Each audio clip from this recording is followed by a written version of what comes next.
Well, Nic, congratulations on the new deal. How does it feel getting that done and dusted? Yeah, thanks, mate. Yeah, it's awesome. Obviously, been here for nearly half my life, I think. So, to play here for another 3 years is something I'm very grateful for.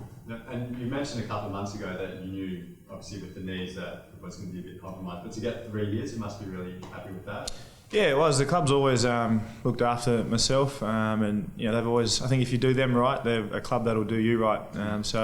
I've got a pretty close relationship with our coaching staff, and some of the guys like Trevor Nisbet and that as well. And to get 3 years, especially at my age, is and like you said, 2 compromised knees. I think they're even now, so they're both the same. So I still think I've got a lot of good footy ahead of me.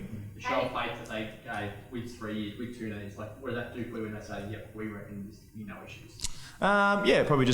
Probably further just shows how much they do care or how much they do believe in me. So I guess I've always felt that way, but to sign 3 years means I get to stay home and hopefully see the rest of my career out here. So I'm comfortable. This is kind of my second family, my adopted family. So I'm happy to spend another couple of years. How do you feel about this club? Because I don't know about you guys, but I remember you as a 15-year-old coming down to Eagles training. How do you feel about this club? Yeah, awesome. As a 15, 16-year-old, I came down and I got to kick the footy with one of my idols, Ben Cousins. So 10, 11 years down the track, I'm now wearing his jumper. So it's always been something that's been pretty close to home to me and something I've grown up with. So looking back and seeing the progression and development of some of the guys here and this awesome facility as well, we're very, very fortunate. So to be here and be a part of this is something you kind of look back on later in life and be very proud of. Are there any stipulations in the contract regarding further injuries or anything like that? Nothing too much into depth. It's more just go out there and play footy and do what you got to do. So I think I know what I need to do with my footy wise and my footy stuff at training and what I need to get through in that respect. But just play as much footy as I can, which is what I aim to do every year. And how did you feel on the weekend? Was it the same sort of athleticism you felt previously? Any change? I was a bit sore in the body, I guess, today or the day after, just getting back into playing footy. But no, it was no different. I obviously got a little bit of work to do. I guess it's that first game kind of rust being back out there. But I thought it was a good little lead up to hopefully playing AFL footy again soon. Playing against someone like Jonathan Griffin, who's an experienced ruckman, so it was no real kind of walk in the park. It was probably different, no different to last year, playing down at East Fremantle Oval, leading into the Sydney game in round 1. It was it was just good to get out there and play amongst the boys. Simo mentioned last week that he just wants to see you the one WAFL game and then straight back into the senior side. Is that still the plan? Did he? I got a meeting with him in about an hour's time, so I'll go and sit down and touch base with the docs and the medical crew and just tick off a few things and assess how I've recovered from the game and if all goes to plan, hopefully play this week. If not, look forward to, I think it's South Fremantle in the WAFL as well. What would it like being able to go to the MCG this week to play the Hawks if all goes to plan? Yeah, it'd be awesome. Obviously, big footy club, one of the best stadiums in the comp as well. So it'd be really exciting to get back out there. Obviously a feeling of elation as well, not being out there for so long, and that's where I did my knee last time. So I don't think there'll be any fears of the ground or the opposition at all. It'd be more so just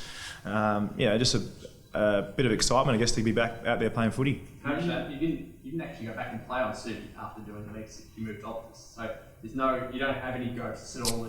You go up MCG first one back and there. No, we trained at Optus at Domain every day. So I guess we had match sim stuff. So we didn't play a real game at Subiaco, but we trained there every single day. So there was there's no fears or no doubt. These guys train me pretty hard behind closed doors.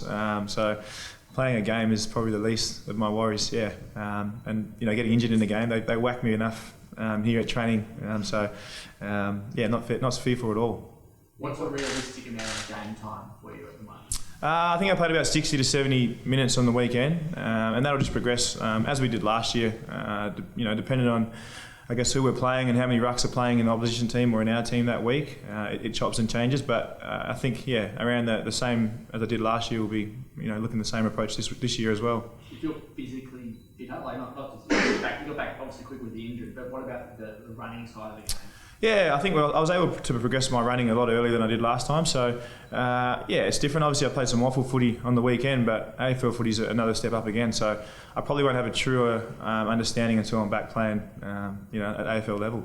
Nick, what's been the hardest part of this comeback? Has it been the mental side or the physical side for you? Probably a mixture of both. I guess last time the unknowingness of what I was going through and how long it was going to take was probably a tough thing.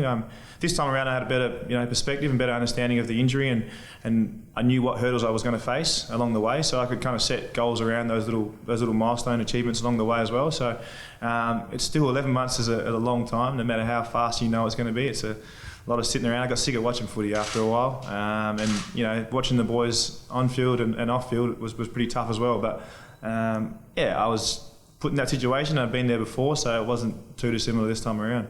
In your measurements of how high you're leaping and things like that, how does that compare to even the first knee? I don't think we really measure it too often. I think my goal is to jump higher than the other guy jumping against me. We've done a fair bit. Like I said, we've trained. We've got a sprung floor now here. We can do a bit more work, which I'd previously done at the Ninja Academy with the sprung floor there, or with the gymnast use at HBF as well. So I've been doing a fair bit of jumping. I still think I can jump just as well as I had in the past. My current knee, or my current sore knee that I'd had done previously, was my right one, so I jumped with my left leg. So I don't think that it's going to change too much. What are you most looking forward to when you get a chance to go and play? What part of playing AFL do you miss? I guess the contact on the weekend. I enjoy the physicality of our game, and like I said, my body, I've got general kind of DOM soreness today and yesterday as well, but it's something that I'd missed, and like I said with my last year, it's something I probably won't complain about or whinge about too much, because it means you're back playing footy. So if I'm sore for the next couple of years on a Monday morning, that means I'm playing regular footy. So I'm just happy to be back playing. You just want to tackle blokes and jump into blokes. That's it, yeah. And then guys doing the same to me. So I'm just fortunate to be back playing footy, and my life's a lot happier as well when I'm playing football. We know the relationships you've got with your midfielders. Who do you most enjoy that? I'm looking forward to obviously having the new 6-6-6 ruling. Centre bounce looks a lot different this time around as well. So if I can get something going with some of those guys like Luke Shuey, who I've worked with for years, even guys like Elliot Yeo as well. So hopefully they can kick a few goals out of the middle. A lot of those guys I've been training with for the last few months here at training, but to be back out there playing alongside them will be pretty special as well. How do you think you'll go with how do you think you'll go working in tandem with Tom Hickey? Yeah, really good. I guess there's Hickey and there's Vards as well. So, we've traditionally used two ruckmen for most games, whether it's Oscar Allen as well. So, I think we'll do both, and both are pretty good ruckmen, but also have really good forward craft as well. So, whichever one I've got to work with at some stages, they both can play in the ruck and up forward as well. You're doing coaching on game day and a little bit of stuff during the week, I imagine.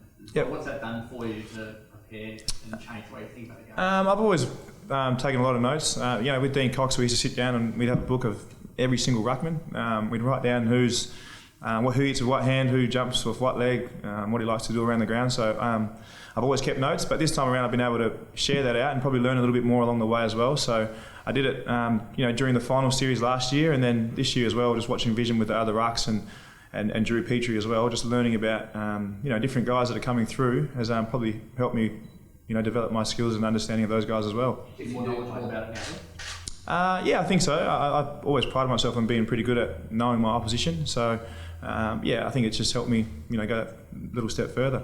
If you do play AFL this weekend, do you look forward to the challenge against McAvoy and Segler? Yeah, I do. Obviously, my first thing I did was actually against the same game Segler did his as well. So, both pretty good ruckmen as well, and it's a good form. So, those both guys are pretty experienced as well and been around for a while. So if I do play this weekend, it'll be a really good challenge. We're seeing teams not really sure about whether they have one ruckman or two ruckmen at the moment. What's your thoughts on the way you're going to be by once you get to full fitness? Yeah, each team's different. I guess I think having the ability to play forward is probably a key component in that as well, which we've been pretty blessed to have over the years. So if you got two ruckmen who can't play forward, it probably doesn't work, because normally the rucks are pretty slow and not doing much else. But if you can have one standalone ruckman like some teams do, in a Max Gorn for instance, and has dominance, then teams will stick with that. But I hope our team uses two ruckmen for the remainder of the year. It means that there's more of us bigger guys out there. What does it mean to play Drew Petrie in the weekend? Yeah, amazing. I think I spoke about it a fair bit, and I don't know, to put into perspective, Drewy's He was some of these guys in our team. That's their childhood hero. So they had Drew's posters on the wall, and he's someone that's real quiet, goes about his business. He's come out of retirement. He's good around the footy club. He just does what he does. He's been my training partner the past year or so. Just anytime I need ruck work or just to wrestle someone, Drew's the guy that would be the rag doll that would just be the punching bag pretty much, and just goes about with no business. So I probably owe a lot of my thanks to him as well, just for helping me get to where I am. And even my jumping and stuff, he'd just stand there and let me jump into him, which not many guys would put their hand up to do. So to actually play alongside someone like Drewy, who's played over 300 games of footy, it was an honour.